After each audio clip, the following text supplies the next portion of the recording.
from verse 2 to 6. I keep hearing the issue of wisdom. Wisdom being the only thing that you ignore verse 1. That's why you think that wisdom is the one that gives you understanding what. No. Look at it properly. The key word here is Proverbs. You understand? The key word here is Proverbs. And the objectives of the Proverbs. Solomon here is showing you why he is sharing these Proverbs. What are the goals, the objectives, the aims of the Proverbs? And for you to understand that, you need to study the word Proverbs itself. What is a proverb? The word proverb there comes from the from the Hebrew word mashal, or actually moshal, which means superiority in mental action. A pithy maxim, usually of a metaphoric nature. It's a simile, as an adage, poem, discourse. It's a byword. It's a like. It's a parable. That's a proverb. So Solomon, the son of David, is saying, I want you to know why I'm sharing these proverbs, the goals, the objectives of proverbs, what proverbs do in your life. When proverbs comes into your life, they do many things. Firstly is to know wisdom and understanding. That's what proverbs do. Proverbs make you to know. They enable you to know wisdom and understanding. And instruction. That's the first objective of a proverb.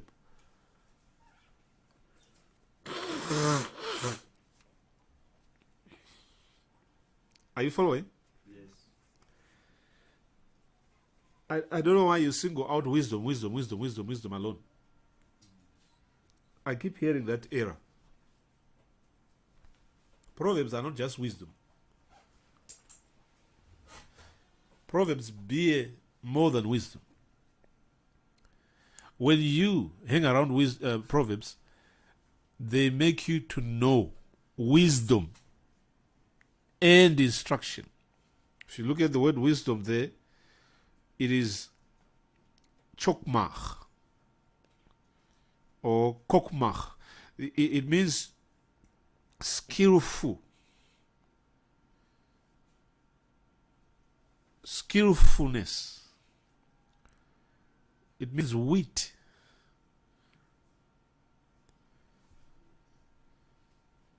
Instruction. It's musa,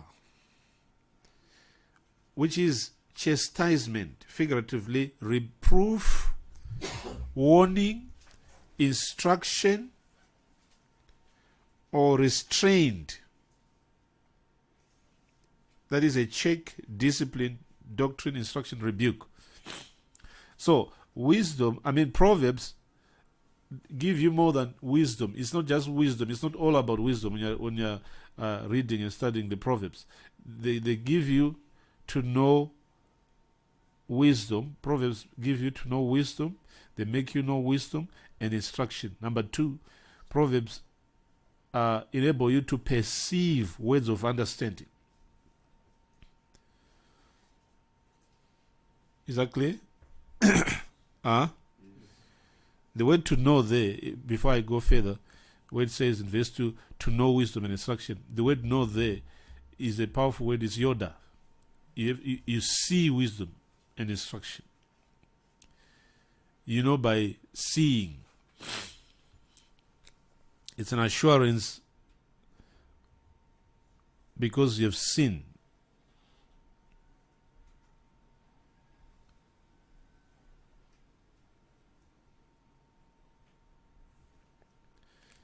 So Proverbs enable you to see skillfulness and instruction. Number 2, to perceive. So when you hear two, these are goals of Proverbs. What they are meant to achieve in your life when you hang around them.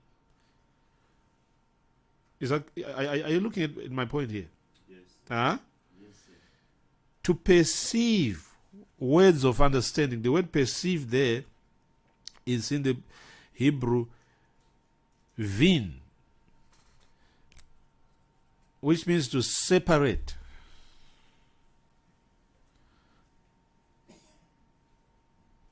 To distinguish.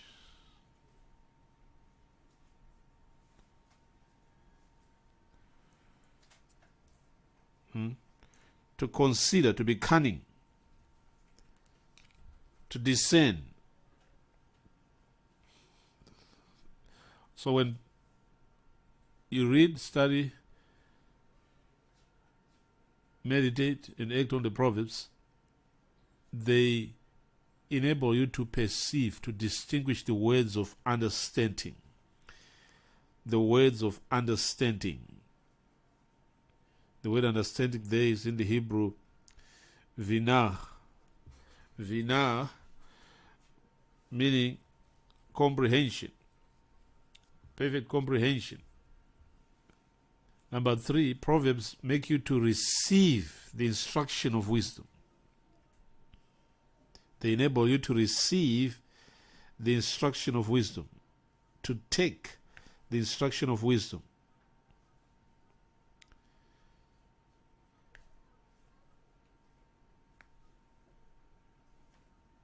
Now, the word wisdom here is not the same as the one we see in the first part there, in verse 2, where it says wisdom.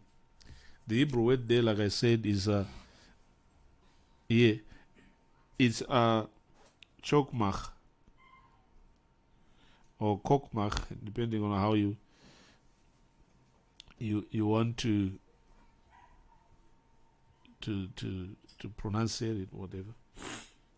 But here in verse 2, verse 3, where it says to receive the instruction of wisdom, the word wisdom here is not the same as in verse 2. The word wisdom here is sokal.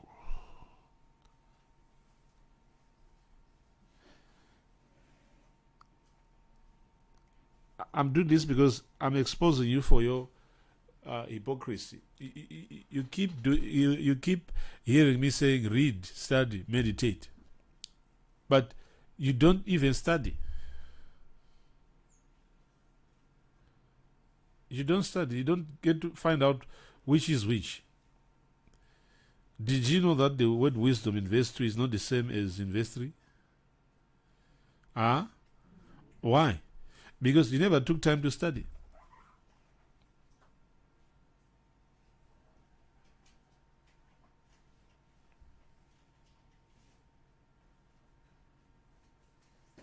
Two different words.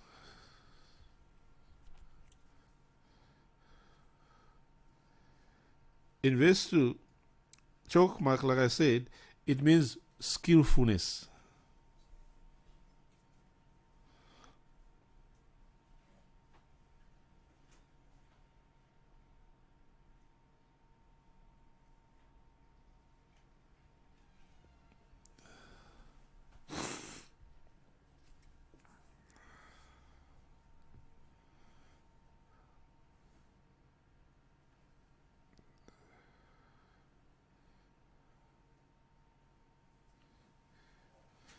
But the one here, sokal, it means to be or to make circumspect, that is intelligent.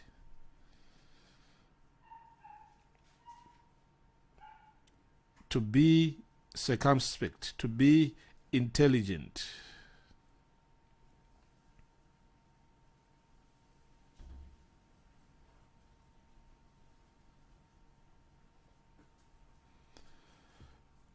So to receive instruction of wisdom. That's what the Proverbs do. They enable you to receive the instruction. They enable you to receive the instruction, the musa, the chastisement, the reproof, the warning of wisdom. That is sokal. To be intelligent, to be circumspect. to receive the instruction of the word instruction we saw also in verse 2, the word Musa.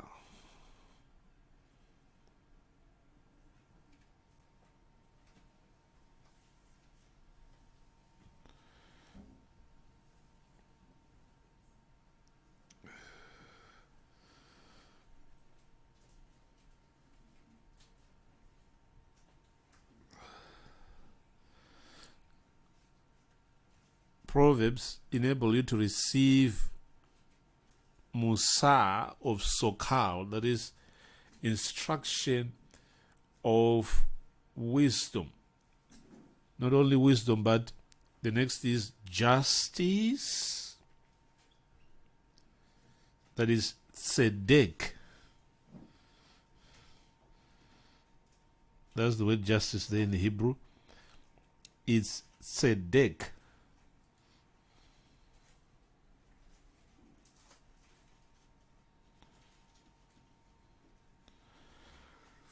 That is right, moral or legal, or equity.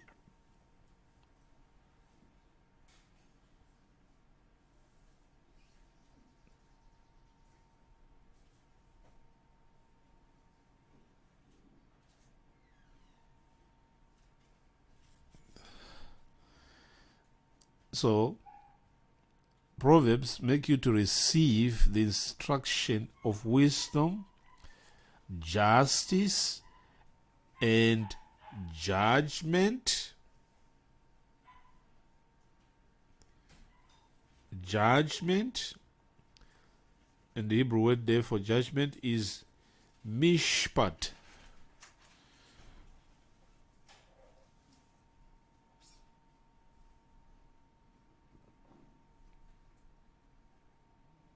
Or mishpot, depending on how you want to.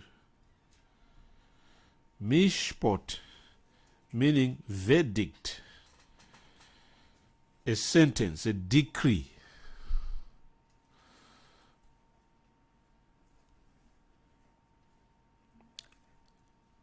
And equity. All this is what Proverbs do. They are just beyond wisdom, because I keep hearing wisdom. It's like the other word for Proverbs is wisdom. No. Proverbs equip you with more than wisdom.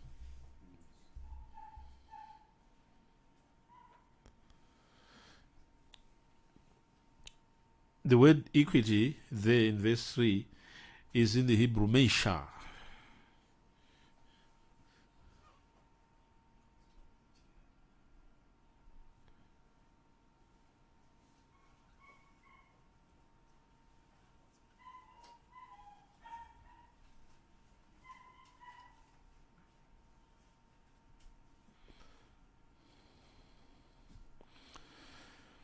Mesha.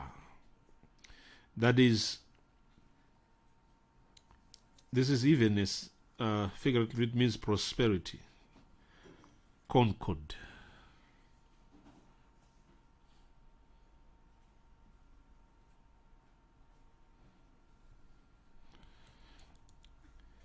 Straightness, that is figuratively rectitude. These are the objectives of the Proverbs in your life.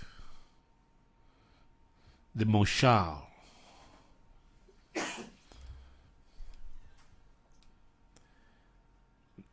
Number 4, that's in verse 4, it says to give subtlety. Proverbs give subtlety. Proverbs give subtlety.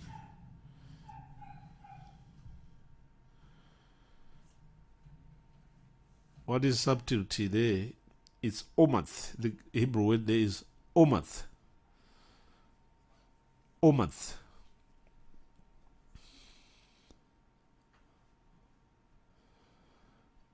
Omath.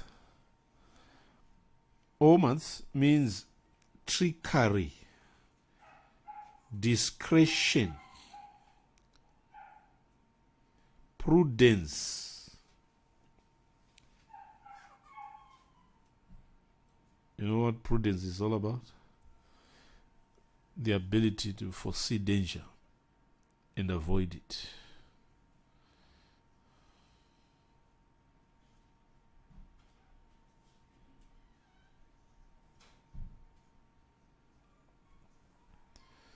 So there's an impartation of trickery from the Proverbs.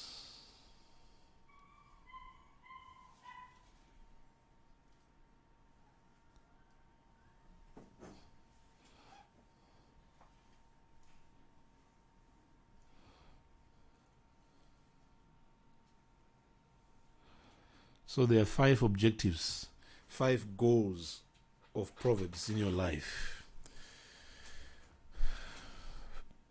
5 aims of Proverbs in your life. They give you here, this is the 4th one, they give you subtlety when you are simple or a simpleton.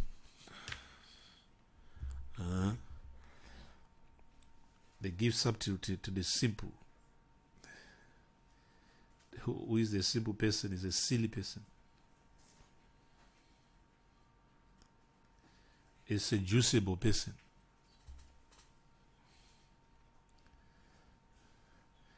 The Hebrew word there is in 3. It's like a phrase in Hebrew. There is pethy,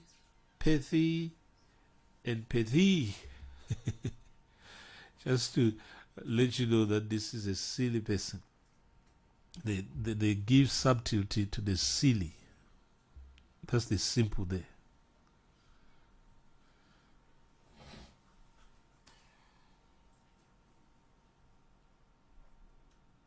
So you hang around the Proverbs, you will cease to be silly, to be seducible. Someone who is easily seduced, easily deceived.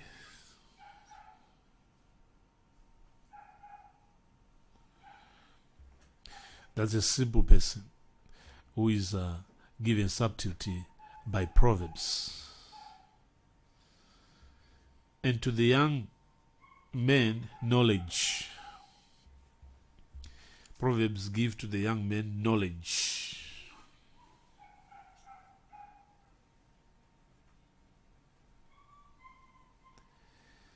The young men in Aha, that's a boy, someone who is still of lower ranks or still immature.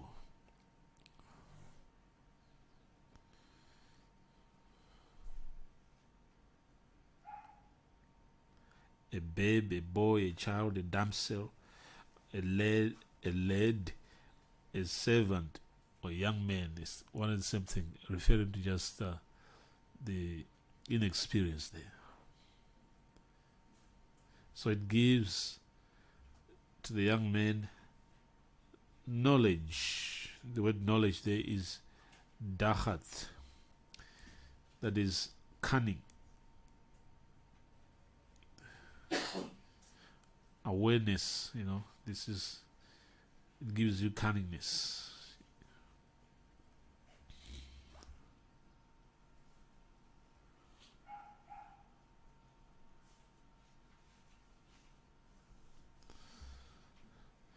And it also gives the same young man discretion.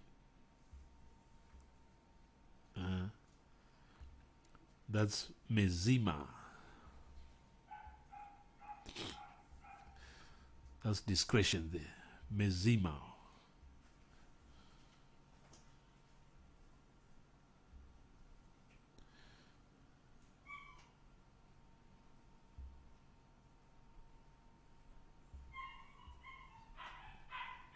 That is plan, ideas.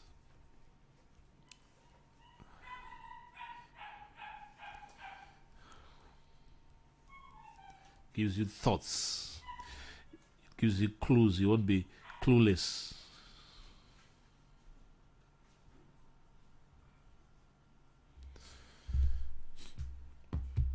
It gives you a plan, it gives you a clue. Like me, I'd $1,000 that I wanted to invest. I said, I want to invest this 1,000. Lord, what do I do? And he gave me a plan, a mezima, to invest in dogs.